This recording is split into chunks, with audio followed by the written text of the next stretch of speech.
When people talk about cameras, they usually talk about sensor size, autofocus or dynamic range.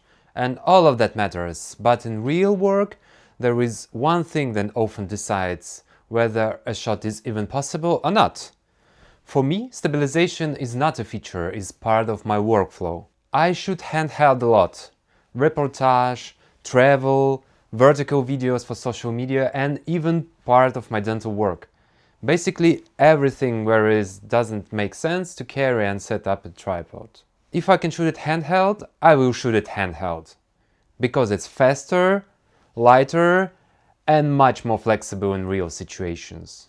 The moment I really understood how important stabilization is was dental macro work.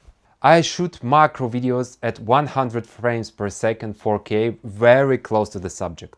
You can't put a tripod in front of a client's face just to get a close shots of teeth. The lens is very close, everything is magnified and even smallest movement is visible. If I can get a second that is stable and in focus, that's a win.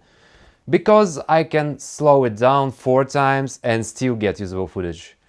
Without stabilization, that kind of work would simply not be possible. Of course, sensor size matters, autofocus matters, dynamic range matters, especially in difficult lighting. But everything depends on the job. Sometimes I don't care that much about dynamic range, sometimes autofocus is helpful, but not critical. Sometimes I am fine focusing manually. In an ideal world you want everything, in real world you choose priorities. And for a lot of my work, stabilization comes very high on that list.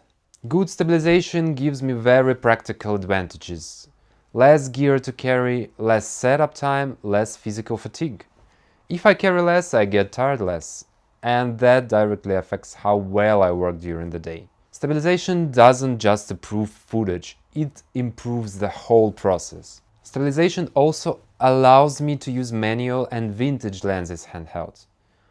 Autofocus can fail in complex situations, stabilization doesn't. With the Lumix cameras, I've shot handheld at focal lengths up to 300mm. Of course without movement, but the fact that it was possible at all matters.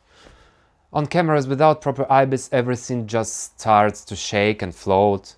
That's where stabilization really changes what you can do. Stabilization is not perfect. On a slider, for example, it can actually fight against the movement. In those cases, I turn it off.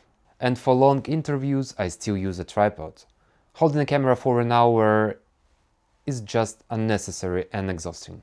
For me, stabilization is not about making footage look nicer. It's about whether certain shoots and certain jobs are possible at all. If you never shoot handheld, you probably don't care, and that's fine.